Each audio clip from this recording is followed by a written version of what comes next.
بسم اللہ الرحمن الرحیم۔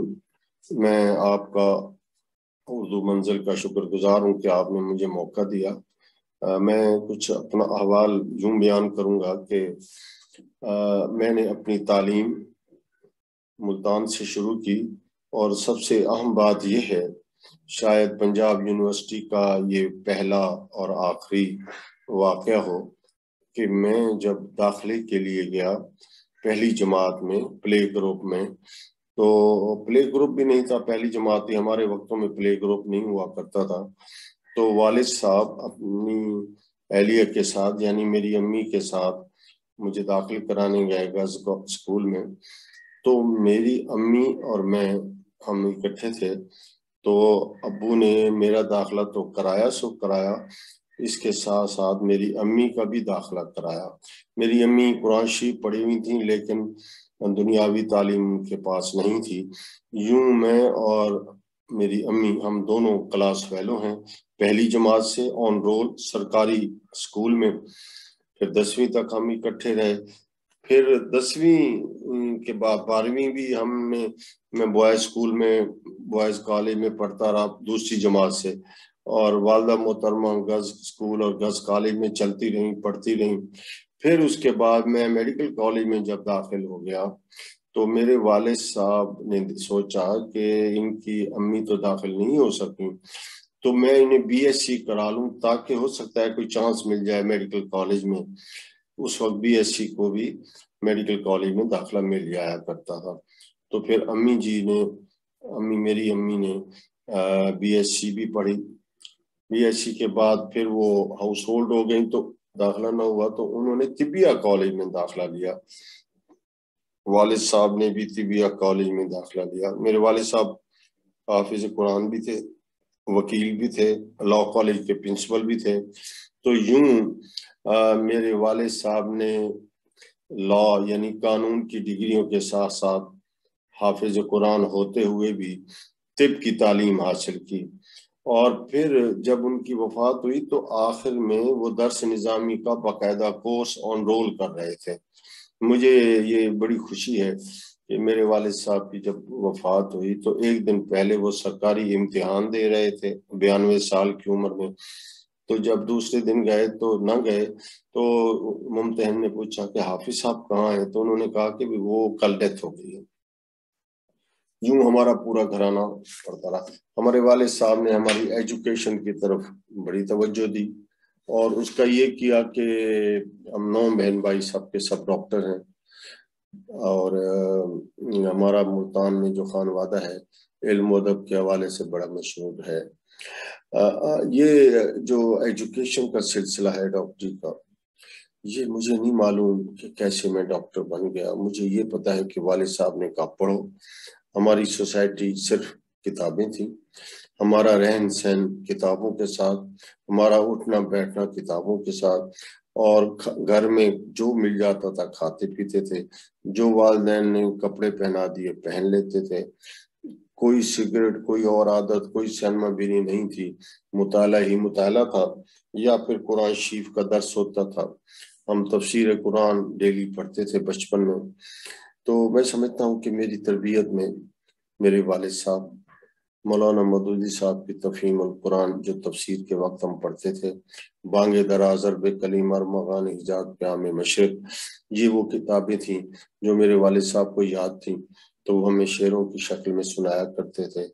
اور فیروز اللغات، اردو سے اردو، فارسی سے اردو، اور اردو عربی سے اردو، یہ ہمارے گھر کا اثاثہ ہوا کرتے تھے، ہم پڑھتے تھے۔ لیکن جو میری تربیت شاعری کے حوالے سے ہوئی، اس میں پروفیسر شفاعت اللہ انصاری ملتان والے، نقوی احمد پوری جناب احمد پوری شرقیہ سے، حزین صدیقی صاحب ملتان سے، تو جہاں کہیں بھی جائے میرا پیار یاد رکھنا، عارف صدیقی، عارف عبد المتین، وزیر آغا، احمد ندیم قاسمی، احمد فراز، یہ وہ محسن نقوی، یہ وہ لوگ ہیں جن کے ساتھ اٹھنا بیٹھنا ہمارا معمول تھا۔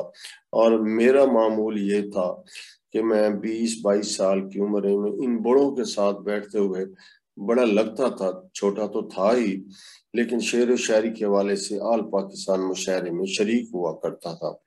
میری پوری تربیت علم و ادب کے حوالے سے جتنے بڑے نام ہیں ان کے حوالے سے ہوئی، اور میں ان کو دعا دیتا ہوں کہ انہوں نے میری ذہنی پرورش بھی کی، میری تربیت بھی کی، اور ہم ایسے اساتذہ کے پاس بیٹھے جو کسی کو گالی نہیں دے سکتے تھے، اور یہی وجہ ہے کہ نہ میں گالی دیتا ہوں، نہ میں یہ کسی کے بارے میں غیبت کر سکتا ہوں، اور نہ ہی مجھے غصہ آتا ہے۔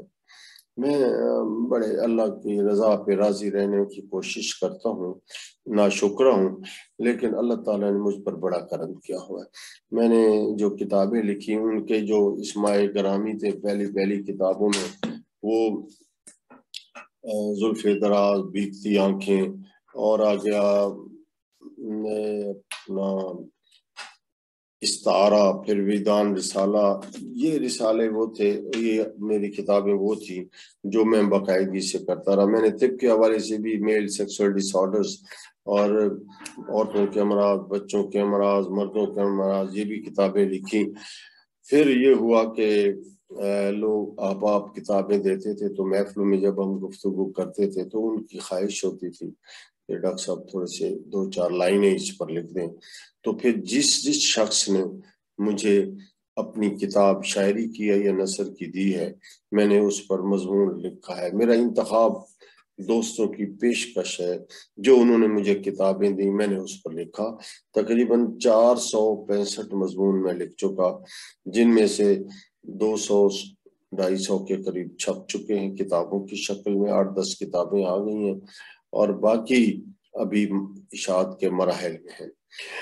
میں عرض کرتا پھروں کہ میں نے ادب کے ساتھ ساتھ اپنی طب کی تعلیم پر بھی توجہ دی، اور میرے والد صاحب چونکہ قانون کے طالب علم تھے اور انہیں شوق تھا کہ میرا کوئی بچہ یا میری اولاد ڈاکٹر بنے، کیونکہ وہ جب پڑھ رہے تھے اس وقت آزادی کی موومنٹ تھی، قائد اعظم کے ساتھ تھے، تو وکیل بننا ان کی مجبوری تھی، لیکن ان کے اندر جو شوق پل رہا تھا وہ چاہتے تھے کہ میں ڈاکٹر نہیں بن سکا تو میری اولاد بنے۔ تو پھر یہ ہوا، ہم 9 مہر بھائی ڈاکٹر بن گئے، لیکن اس ڈاکٹری کے ساتھ ساتھ انہوں نے اپنے پیشے میں رہتے ہوئے طب کی تعلیم بھی حاصل کی، دین کی تعلیم بھی حاصل کی، اور ہماری پرورش بھی ایسے کی کہ ہم پڑھائی پہ پڑھائی کرتے رہے۔ یوں میں نے آنکھوں پنکچر میں، طبیہ میں، طب یعنی یہ جو طب ہے ہماری اسلامی طب، اس میں ہومیوپیتھی، اس میں بھی خصوصاً میں نے باقاعدہ پرورش کی، باقاعدہ پڑھائی کی، اور باقاعدہ امتحان دے کر ڈگری حاصل کی۔ اسی طرح جب میں شعر و شاعری میں آتا ہوں تو وہاں میں جو میرے احباب تھے، دوست احباب، وہ پروفیسر تھے یونیورسٹیوں کے، ڈاکٹر اسلم ادیب مخدوم صاحب، ڈاکٹر A.B. اشرف، ہم لوگ پروفیسر A.B. اشرف، منصور قیصر، اور کراچی سے منظر امکانی، کوئٹہ سے عطا شاد، لاہور سے اظہر جاوید، ملتان سے ڈاکٹر A.B. اشرف، سعادت سعید پشاور سے، اور بہاولپور سے میں امروز اخبار میں باقاعدگی سے کالم لکھتے تھے جو جمعہ کے دن پورے پاکستان میں چھپتا تھا۔ یوں مجھے اللہ نے پورے پاکستان میں متعارف ہونے کا موقع فراہم کیا۔ کالم نگاری میں میرے مسعود اشد صاحب اور اقبال ساغر صدیقی استاد رہے، انہوں نے میری پرورش کی۔ یوں کالم لکھتے لکھتے میں تنقید کی طرف آ گیا، کیونکہ جب آپ کالم لکھتے ہیں تو کوئی نہ کوئی رائے دیتے ہیں، تو وہ تنقید کرتے کرتے میرا ایک اپنا انداز بیان ہے، میں کسی تنقید سے دور ہوں، میں تاثراتی تنقیدی رویے کو پسند کرتا ہوں، اور کچھ چیزیں اپنی ڈالتا ہوں جس کا بعد میں مورخین ہیں یا ناقدین ہیں کیا نام دیتے ہیں اس تنقید کو۔ میری 8-9 کتابیں آ چکی ہیں۔ دوسری بات یہ ہے کہ مجھے کچھ بھی ہو جائے اپنے پیشے سے پیار ہے، اپنی خدمت کرنے والے مسیحائی پیشے پر اعتبار ہے، تو میں پہلا نمبر اس کو دیتا ہوں۔ اور دوسری بات، جب مجھے فرصت ملتی ہے تھکاوٹ دور کرنے کے لیے، میں کتب کا مطالعہ کرتا ہوں۔ کتب کا مطالعہ اس طرح کرتا ہوں کہ اپنا طب کی کتابیں بھی چاہے ایک صفحہ پڑھوں چاہے ایک مضمون پڑھوں، ڈیلی پڑھتا ہوں۔ اس کے بعد رات کے 1 بجے بیٹھ کر میں ادبی کتابوں کا مطالعہ کرتا ہوں، مجھے اس میں بڑا لطف آتا ہے۔ 3 بجے سوتا ہوں، پھر 2 گھنٹے کے بعد نماز کے لیے جاگتا ہوں۔ میری جو معمول ہے نیند وہ 2 گھنٹے ہے، اور یہ مسلسل 40 برس سے چل رہی ہے۔ تو میں سمجھتا ہوں کہ اللہ کی مجھ پر عطا ہے کہ سکون کی نیند جو 2 گھنٹے کی میں پڑھتا ہوں، اس میں کوئی بھی مجھے پریشانی نہیں ہوتی۔ چلا جا رہا ہوں، اپنے بچوں کی تربیت کر لی ہے میں نے، اللہ تعالیٰ نے ان پر کرم کیا ہے، سارے بچے اپنے اہل و عیال کے ساتھ ٹھیک ہیں، اپنے اپنے پروفیشن میں کامیاب ہیں، ان کی جو اہلیائیں ہیں وہ بھی ٹھیک ہیں، وہ بھی 2 ڈاکٹر 2 انجینئر، میرے گھر کے 4 بچے اور 4 جو میری بیٹیاں ہیں وہ بھی 2 انجینئر اور 2 ڈاکٹر ہیں۔ یوں ہنسی بسی یہ گزر اوقات ہو رہی ہے۔ اگر اللہ تعالیٰ نے مجھ سے پوچھا کہ دوسرے جنم میں کیا کرو گے، کیا بنو گے، تو میں اس وقت بھی یہی کہوں گا کہ مجھے اللہ تعالیٰ صرف ڈاکٹر اور ادیب بنا دے۔ پھر بھی کہا گیا نہیں دونوں میں سے کوئی ایک، تو میں پھر بھی کہوں گا نہیں، میری گزارش یہ ہے کہ مجھے ڈاکٹر بھی بنا دے اور اللہ کے ساتھ اللہ کے بندوں کی خدمت کے لیے، اور پھر مجھے شاعری بھی بنا دے۔ شوق میرا شاعری میں ہے، میں شعر کہہ کر اپنی تھکاوٹ کو دور کرتا ہوں اور مریضوں کی خدمت کر کے سکون حاصل کرتا ہوں۔ تو میں سمجھتا ہوں کہ مجھ پر کرم خدا کا بڑا ہی بے حساب ہے، بڑا بے حساب ہے۔ اللہ کرے یہ ذوق شوق جاری اور ساری رہے، اللہ کرے کہ اللہ مجھ پر یہ کرم اور جاری رکھتا رہے، اور میں زندگی کو اسی طریقے سے چلاتا رہوں، نبھاتا رہوں۔ اس شوق میں ترویج ریڈیو پاکستان کے پروگراموں نے بھی دی، کیونکہ 1976 سے میں ریڈیو پاکستان کے پروگراموں کے ساتھ اٹیچ ہوں۔ وہاں جو ہے شعلہ آواز جرس بھی لکھتا بھی تھا، وہاں ہم بولتے بھی تھے۔ یوں طبی طور پر ریڈیائی صداکاری کی اور شاعری کے حوالے سے، ادبی حوالے سے وہاں ہم جاتے بھی تھے، شاعری بھی سناتے تھے۔ تو radio Pakistan Bahawalpur, radio Pakistan Multan, radio Pakistan Lahore اور ریڈیو پاکستان اسلام آباد و پنڈی اور عالمی سروس میں بحیثیت ایک ڈاکٹر اور بحیثیت ایک شاعر متعارف ہوتا آیا ہوں، کام کرتا آیا ہوں۔ اور لطف کی بات یہ ہے کہ اس تقریب میں جانے میں، ایسے ماحول میں جاتے ہوئے میں خوشی محسوس کرتا ہوں۔ میں نے پی ایچ ڈی ہومیوپیتھک میں بھی کی، پی ایچ ڈی اپنے دوسرے پروفیسرز کے ساتھ رہتے ہوئے ایم پی ایچ کی شکل میں بھی کی اور ڈاکٹری میں بھی کی۔ تو یوں میں آکوپنکچرسٹ بھی ہوں، یوں میں ایک ڈاکٹر بھی ہوں، یوں ایک رائٹر بھی ہوں، ادیب بھی ہوں، شاعر بھی ہوں، اور کوشش کرتا ہوں کہ اچھا انسان بنوں۔ ابھی تو مراحل باقی ہیں، تو پھلا پھولا رہے یا رب چمن میری امیدوں کا، جگر کا خون دے دے کر یہ بوٹے میں نے پالے ہیں۔ خدا کرے جن اشجار کو میں نے یہاں لگایا ہے، جن پودوں کی آبیاری کرنے کی کوشش کر رہا ہوں، وہ پھلیں پھولیں اور وہ اپنی بقا کی جنگ لڑتے ہوئے سرشاری کے ساتھ آباد و شاد رہیں، پائندہ رہیں، تابندہ رہیں۔ اور زندگی غزل پیش کرتا ہوں، وہ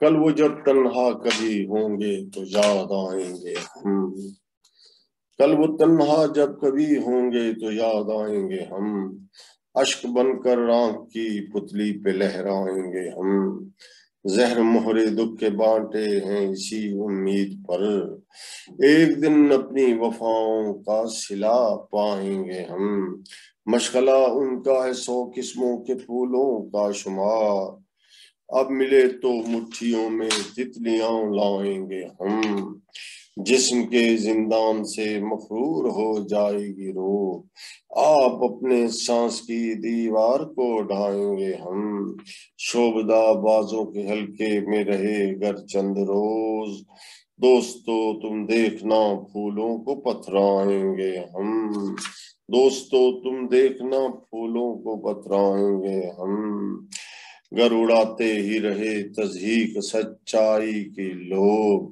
دل کے قبرستان میں جذبوں کو دفنائیں گے ہم، وقت کی تاریخ میں محفوظ ہے میری بقا، مر کے بھی فرحت حقائق اپنے دہرائیں گے ہم۔ میں آخر میں دو شعروں کو مناسبت کے ساتھ پیش کرتے ہوئے ایک دعا کی شکل میں جو حضور پاک صلی اللہ علیہ وسلم کی خدمت میں پیش کی ہے، پیش کرنے کی جسارت کرتا ہوں اور پھر اجازت لوں گا کہ جود و کرم سکون کی برسات کیجئے، آقائے کائنات عنایات کیجئے، جود و کرم سکون کی برسات کیجئے، آقائے کائنات عنایات کیجئے، آسی خطا شعار ہے یہ آپ کا غلام، آسی خطا شعار ہے یہ آپ کا غلام، اللہ کے حضور میری بات کیجئے، اللہ کے حضور میری بات کیجئے۔ میں آپ تمام احباب کا شکر گزار ہوں کہ آپ نے سماعت کی میری باتیں اور مجھے سنا، مجھے برداشت کیا۔ وما علینا الا البلاغ۔